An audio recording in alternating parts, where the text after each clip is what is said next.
Hi, I'm Ashley with Campbell. Thanks for investing your time to help your community be a great place to live. Before you watch the video, make sure to click the subscribe button so that we can help you make educated decisions as a board member. Great. Thank you, Ashley, and welcome everyone. My name is Dan Tiernan. I'm the Chief Operating Officer for Campbell and one of the 5 owners of the company. I'm also a licensed CAM, and I work closely with many of our association clients on some of their more complex issues they may be facing from time to time. For those of you not familiar with Campbell, we've been in business since 1953. That's 10 years before I was even born. We manage over 450 HOA and condominium association clients between Dade County and the Treasure Coast. And we are South Florida's highest rated property management company. Very proud of that. So our topic today is 7 habits of highly successful board members. So our hope is that you'll practice these 7 habits that we share with you, and you'll be very successful in your role as a board member. So joining me today is Beth Rappaport, also with Campbell. Beth will be moderating our discussion. Hi, Dan. Hi, everybody. Thanks for joining us today. I'm Beth Rappaport, Vice President of Business Development for Palm Beach County here at Campbell Property Management. I'm a licensed CAM and I'm also a board member. So very excited to share this information with you today. Let's get started. Unfortunately, board members have a really tough job ahead of them. This is definitely not an easy time to be a board member, and board members don't always have the best reputation. This short ad from Geico does a really good job of summing up what a lot of people might think about HOAs, condos, and board members. Oh, we love our new home. Neighborhood's great. Amazing school district. The HOA has been very involved. These shrubs aren't board approved. You need to break down your cardboard. Thank you. Violation. Violation. I see you've met Cynthia. At least Geico makes bundling our home and car insurance easy. And does help us save a bunch of money. 2 inches over regulation. Thanks, Cynthia. Oh, we love our new home. Oh, we love our new home. Sorry. So the key here is we don't want you to become the next Cynthia. So no one wants to be like Cynthia. So you may have joined the boards because you were not happy with how maybe some of the former board members behaved, or you were worried that Cynthia might get on the board. So the most common behaviors, the bad behaviors by board members like Cynthia that we want to make sure you don't do are, number 1, she makes decisions based on her personal interests, not what is best for the community. Number 2, if anyone disagrees with her, she just ignores them. Number 3, she doesn't make smart financial decisions and wastes money. Number 4, she micromanages the staff and vendor and second guesses all of the other experts. Number 5, she's secretive and makes decisions behind closed doors. Number 6, she breaks all the rules for her own personal benefit. And number 7, she's just mean and nasty. Well, you saw what she did. She's using a chainsaw there. So to other owners and board members. So if you recognize any of these behaviors and want to make sure you don't repeat the same mistakes, the next 30 minutes or so are going to be really useful to you. So you joined the board because you wanted to make your community a better place to live and because you thought you could be a good board member. So if you want to be successful, here are 7 things that you can do to be most effective in your role. Put community interests first, seek a consensus, invest in your community, trust your manager, over-communicate. Yes, over-communicate, play by the rules, and finally, be a good neighbor. So before we get into the 7 habits, it's important to acknowledge one other real and significant challenge you have to deal with that makes being on a condo or HOA board different than any other board you might have been on before. And that's that every owner and every board member has different values and different goals. And the hardest part of being a board member is understanding and respecting these differences of opinion among your own owners. It really requires a lot of empathy. So unfortunately, not everyone's going to share your ideas of what the priorities for the community ought to be. And then understanding what's best for the community is a lot easier with new communities. So, the whole idea is that when you're moving into a new community, the home buyers are sold on the lifestyle and the experience that the developer is promoting. However, over time, owners' wants and needs evolve and people resell and eventually end up with a community that typically is divided in 3 different camps. Number 1, the some that want to retain the status quo, that's your main group. Some that start leaning towards wanting to spend no money for their own personal reasons. And number three, some that want to spend lavishly to keep up with the new communities that might be emerging around them. So this challenge has a huge impact on a lot of the habits we're going to talk about.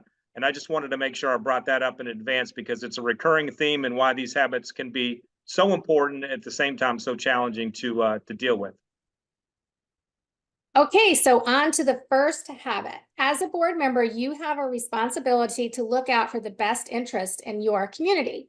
That can mean different things in different communities, but regardless of the community, you have a duty to maintain the property and the values of the community. This means keeping the property up and updated, changing with the times to make sure that your community continues to appeal to new buyers.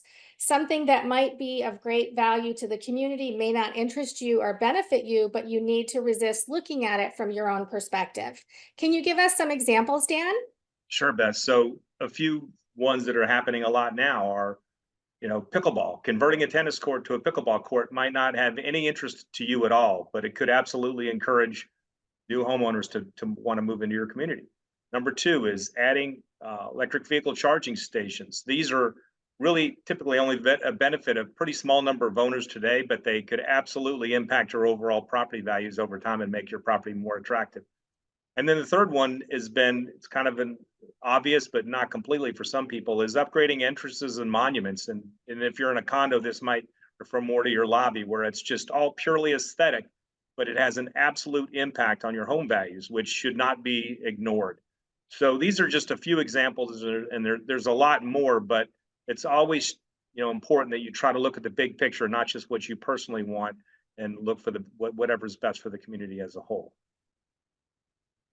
Okay, seeking consensus. The most effective board members are good at rallying support in the community and knowing how a vote is going to go long before the board meeting. How do they do this, even when board members don't agree on priorities? Yeah, Beth, this is a real challenge. And it also, I'll tell you though, that the best board members I've ever seen, this is where they spend all their time. They listen to fellow board members, even if they don't agree, and they try to understand alternative positions. Or when possible, they try to incorporate other people's ideas and they compromise. This is key to the whole thing. And then third point is that they don't do this in board meetings. They do it in one-on-one conversations before board meetings. One-on-one conversations with other board members is absolutely legal. Unless you've got a 3-member board, but and you can also share things via email and share ideas. So it's essential that you really do this. And this is again where, when I look at the best boards that we have, this is where they're spending their time, making sure that they're all aligned, even if there's some minor disagreements, and so that they can have a set of common priorities and goals for the whole community.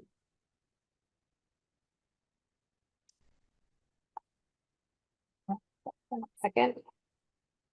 Excuse me, sorry. Remember that the board has a duty to maintain the property values of the community. This means investing in the common areas and making capital improvements. Reserve funds are saved to be spent. Hoarding cash might look great on your balance sheet, but it's not helping the community if the common elements are deteriorating or appear very dated. Dan, what actions do you recommend here?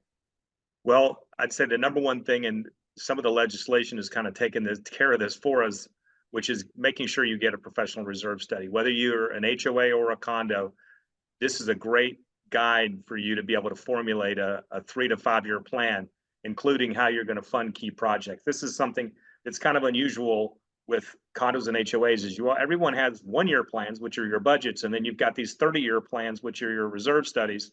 But it's great if you can kind of plan forward 3 to 5 years and get a feel for what's coming, so that you can let owners know what they're looking at ahead. It's important that you don't want to just stick your head in the sand on large capital expenditures, because property values can decline rapidly if the physical infrastructure is unsightly or failing. And people need to understand, it used to be that some of the most proud board members were ones that say, our maintenance hasn't gone up for 5 years. Well, that probably means that you weren't doing what you needed to do, because with just inflation and aging of properties, once they get out of their teens, they require a lot of maintenance. So, in general, you need to manage your homeowners' expectations that it's okay that dues go up, because you're keeping that'll allow you to keep the property values up. So, just try to think of your community like an investor would as well, you know, from the standpoint of continuing to maintain those property values. So unfortunately, we're in a tough spot right now. All of you are, especially if you're in a condo, especially if you're in a 3-story condo, with the legislation and inflation and insurance increases. But even if you're just in an HOA, you've got a lot more challenges from an inflationary standpoint to try to, make ends meet. But it's important to make sure you continue to invest because you still get a lot of value in your homeowner association or condo association that makes it a great value as compared to single family homes. The next thing is to make sure that you have a manager that you can trust. If you can't trust your manager, then you have the wrong manager. Property managers are licensed professionals, typically with many years of experience in their field, and it's important to let them do their job. Dan, any other thoughts on this? Yeah, this is a huge point here, Beth, and we've unfortunately see this in some of our properties now and again. Good managers do not want to be micromanaged. They won't accept it. You'll effectively run them off the property. So the board has ultimate decision-making authority, but should try to avoid getting involved in the day-to-day details of the operation of the association. So if you have board members that are sitting in the office for hours at a time telling the manager what to do, or if you've got board members asking to read and critique every email before it goes out, then you need to ask yourself, maybe where does the problem lie? If the manager can't be trusted, it's probably time to look for a new manager. And if the manager is competent, give them some breathing room to do their job. They'll be able to get more done and be more efficient and less likely to burn out if they're not being micromanaged. I mean, no matter what career you're in, if you can ever think back to ever having been micromanaged, you know how terrible it is. So it's important to be empathetic on that. So micromanagement in the end really won't solve anything. It either props up an underperforming manager or drags down a good manager. Neither one of those is good for the association. So it's also important to, remember that the managers are experts in the field of property management and, respect when they understand their boundaries. So they may need to bring someone in on large projects like an engineer or a paving or roofing expert or legal counsel on a thorny issue. So this really sometimes ought to extend this to just trust your experts and trust your manager's recommendation to use them so that you don't get yourself in a tough spot. The number one complaint that we hear from frustrated owners that end up running for the board is lack of transparency, which is another way of saying poor communication. It's important to communicate early and often and through various means because everybody has a different way that they like to be reached. For example, if you know that you have to raise your maintenance fees due to inflation, the sooner you talk about it with the residents and communicate it, the better, helping them understand why, where the funds are going, and giving them time to prepare for it. Dan, what else do you have to share in the way of tips on communication? Well, I'll start with one thing I'll tell you not to do, okay, which one of the biggest mistakes a lot of board members make in trying to improve transparency is that they want to transform their board minutes into transcripts, recording the full discussion for all the owners with the goal of, well, this will be more transparency, give better transparency. Well, this is a really, really bad idea. The reason why is because it's not the point of the board meeting minutes. These are only supposed to provide a summary of the actions that was taken. And if you take a board certification course, the attorneys will all tell you, you got to keep these things simple because they open you up to all kinds of legal liabilities if you include information in there, kind of, extra information. So if you don't do that via minutes, well, how can you communicate? Well, there's a bunch of ways. So some examples are, monthly newsletters, managers reports. And one of the more common things these days is just honestly, just community email blast about important events and happening, just kind of real-time information. Hey, the pest control company's coming in this week and be ready for that. There's a tropical storm upcoming, or there's a pool's going to be closed for resurfacing, or whatever it happens to be. The more you can kind of tell people what's coming and give them some notice, the better, the happier they are. And on the flip side of that is another really important thing we love to encourage associations to do is like an annual, call it State of the Union address, just in a letter or an email summarizing the progress made by the board and thanking everybody. So just acknowledging all the accomplishments of all the things you've done and thanking everyone that participated in that. That's always a great thing to do. And then the final one is something that we're huge fans of, and that's town hall meetings. And these are especially appropriate for really large projects, you know, or even things that are just big change. Like, for example, a lot of people are having these related to their insurance, because your insurance is, you know, especially if you're in a condo, you may have had a doubling or tripling of your insurance costs over the last 3 to 5 years. And just making sure that everyone understands, you know, you don't have a lot of choices. You've got to fully insure and all that kind of stuff. Or whether it's something about, you know, like changing your cable providers or remodeling your clubhouse, you know, make sure you bring, and don't try to be the expert, bring in the right experts. You know, so if you're bringing it, you're going to remodel your clubhouse, bring in the decorator, bring in the architect, bring in the general contractor, and have them explain all this. You don't want to be trying to do that, you know, yourself as a board member. So I mentioned not being overly detailed on your minutes. And if you want to learn more about that, you can go to our blog at readfan.org and type in meeting minutes, and where it says search the blog, and you'll find a detailed explanation of how you should document your minutes and why. It'll literally, you know, give you an example there. Play by the rules. As a board member, you have a responsibility to understand the laws of the state and the governing document. So it's important to make sure that you read them frequently and are familiar with them. And of course, attend board certification classes, which Campbell offers many times throughout the year. If you don't follow the rules, you will lose credibility as a board member, and ignorance is no excuse. As a board member, you don't ever want the perception that you might be breaking the rules. Great, thanks, Beth. Oh, sorry, you're still up. Yes, and be a good neighbor, because you're a board member, but you're also everyone's neighbor. And it's easy to have an us versus them attitude when sitting on the board, especially when there's a group of owners that are picking at your every move. However, remember, you all live in the same community, and what benefits the community is good for everybody. Deanne, what other tips can you share about being a good neighbor? Yeah, Beth, it's really, unfortunately, just some real common sense stuff. It's, you know, sometimes a simple phone call or having a cup of coffee with somebody can resolve an issue way better. Well, not sometimes, always way better than sending a nasty email reply that you've gotten. So it's okay to write those emails, but then just keep them in your draft.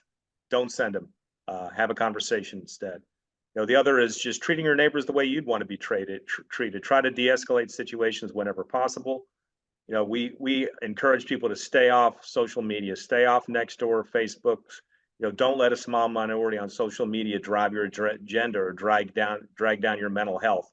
The whole key is, if you over communicate, like we talked about earlier, you know, people will leave those. And I always say, you want to starve social media, you don't want to feed it. So it's best to stay off of it.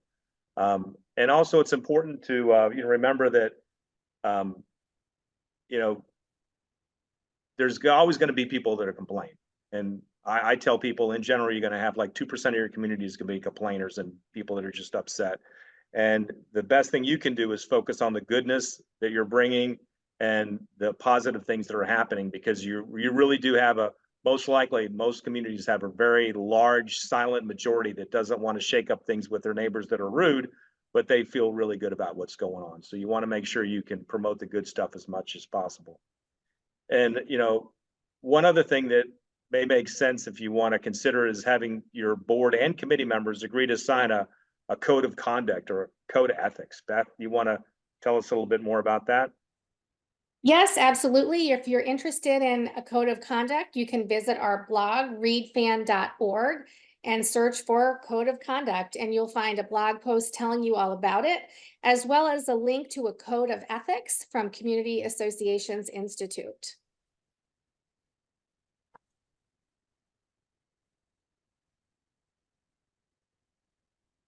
So in summary, if you practice these 7 habits, you'll be well on your way to being an effective and successful board member and an asset to your community, helping make your community a better place to live. Great. So Beth, we have a few minutes left. So I think we'll go through and look at some of these questions here and try to just answer them live. Kathy Ross asks, we're a POA. Oh, and Ashley just put up a survey. So if you guys could respond to that survey, that'd be great. Just give us some feedback on how we did today. So Kathy said, we're a POA, we have a developer asking to join for our road maintenance. The covenants we initiate on the 70s. How should we bring these properties on? That one's an easy one. Ask your attorney. This is going to be very specific to your community, and that's definitely something you're going to have to talk with them about. That's where I said punt it to the experts. So should a reserve study be done every year? So I'll tell you that reserve studies probably best to be done like once every 3 to 5 years, depending on the complexity of your property, but then they need to be updated every year. So just to make sure that you keep up with what projects you might have done, or what price changes might have happened, or whatever might happen, and so on. So that would be our recommendation there, whether you're a condo or an HOA. Recording meetings is not a good idea. Someone asked that. Per Rivera added that. So I would say, in general, we would, just like we said before you even had video recordings, we would suggest there's no reason to have an audio recording, because you don't need to understand that level of detail. All you need to know is and honestly, what I tell people is, this is getting into the board meeting kind of effectiveness, but you can typically write your minutes before the meeting starts. And what I mean by that is, if you have a proper agenda, it has all the things you're going to consider, and you can write everything down before you even have the meeting started. All you have to keep track of is whether or not the motions were made and what the votes were on it. So that's all that really needs to be on these: the opening of the meeting, the approval of the minutes, and then any kind of motions and how people voted, and adjournment. So you don't need to know what this person said about this or this person said about this. All it needs to be tracked is the votes, for the most part. So and again, I think go to any board certification course and you'll hear the same thing. Please touch on positive emails among board members. Oh, see that all the time. We had a high-rise condo down on the beach in Lauderdale by the Sea that they had a committee get together and worked on it was a 50-year-old building, and they did a massive update on the lobby, and their committee did a great job on that, got some really nice products. It looks just amazing now. And that's something that they shared among the community and shared amongst themselves. And I actually chimed in and kind of told them how much money they saved and how effective they were in getting this done. So that's the kind of thing that you want to share on the successes that you have. We had another community recently that had a great social, and you want to promote those kind of things and make sure people attend those. So those are the kind of things you want to bring up. Is there a current state requirement for board members to be certified? How long after joining the board must that be acquired? The current law is you either have to sign a document saying you read your documents and understand them, or go to a board certification course. We think you should do both. And again, but those laws are going to be changing over the next year or so. But you can look on our blog and it explains it in more detail. But it's a great idea to get certified, even if you technically don't have to right now. Are there any rules on what communications can be in mass email? Do you need to opt-in form that is mailed to each homeowner? So what we do at Campbell, and a lot of management companies, some other management companies do this, is we try to get everybody to opt in for email when we start working with them, and just so that we have the right to be able to send them an email, because the rules change from time to time around what is allowed to be done via email and so on. So, obviously it's just the same. I don't know if there's rules per se. You're not supposed to share, sensitive information related to legal or personnel issues. But in general, whatever you think is appropriate as a board. I'm not sure, what you're looking for there, but if you're concerned that maybe you shouldn't, you should probably talk with your attorney about what it is you're concerned about. Tom DiChiaria says, Facebook and other sites are often used to place personal opinions, and even situations that are often false and misread. How can a board member avoid all this? And then he went on about how it caused a real problem. I would say you can't stop anyone from, their First Amendment rights of free speech. But what you can do, and what I said earlier, was you don't want to feed something with more information, you got to starve it. So the best thing to do is if you see bad information coming out, you need to make sure you get the right information out so people stop going to those bad information sources and they realize, don't counter on their site. You counter and explain what it is on your site, on your communication. That's the whole key to making that happen. It's the last thing you want to do is try to feed it with more responses and responding on their venue. Then it just makes it worse. How do you effectively handle an owner that gets off topic in a meeting? You can learn a lot more about that on the 9 steps to an effective board meeting, but I'll tell you in general, just remind them that you have an agenda. We have to stay focused on the agenda. We shouldn't be talking about anything. Otherwise, other people might have wanted to come if we're going to talk about redoing the architectural, the landscaping around the clubhouse. That's not on the agenda. We can't talk about that.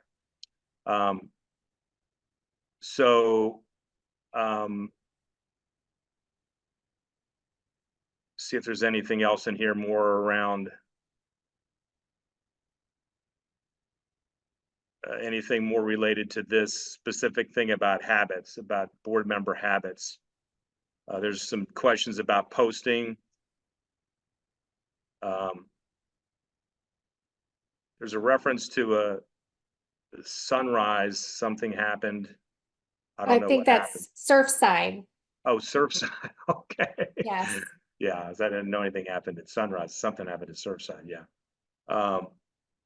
Yeah, that's a whole other webinar. I'd say the key thing on that is kicking the can down the road. That was when we talked about investing in your community and trusting your manager and trusting the experts and communicating, and putting community interest first. They just kept kicking the can down the road. And that was the biggest. I think all 7 of these things came into play on that, I would say. But that was the primary thing, was just not listening to the experts and kicking the can down the road, because the messages were all there.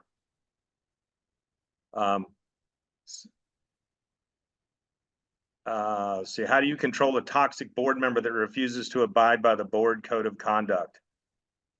Those are hard, but then what we always suggest is you try to have some policies about how you're supposed to behave. You have a code of conduct, and you explain them, and honestly, a lot of times these people make themselves look like fools at board meetings, and you let them do that. Give them enough rope to let them hang themselves, and then just quietly, don't yell at them, but just try to keep them on track.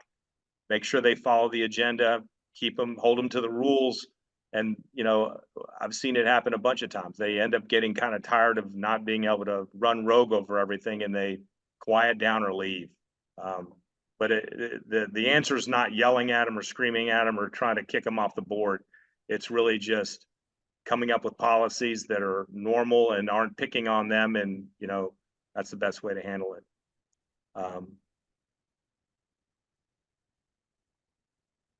Here's one, Beth. What about this one? It says, what can be done about board members who do not respond to emails and communications from officers of the board?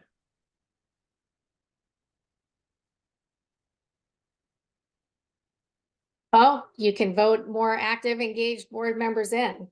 If board members are not responding to anybody, including their own fellow board members, that's not very effective. Well, I think we got through a bunch of these. Sorry we couldn't answer all of them. Again, some of them could be answered best over on just by watching the 9 steps to an effective board meeting, which is it's less than 30 minutes. You can look it up on YouTube or look it up on our campbellevents.org, and Ashley will send that out to you guys again. So thank you all again for coming today. Hopefully this was helpful. We had over almost 250 people today, so it was great. And just please share this with the rest of your board members to make sure that you guys all do the best you can do to make your communities a great place to live. So thanks again, everybody. Thanks for watching. For more great educational content, click the subscribe button now.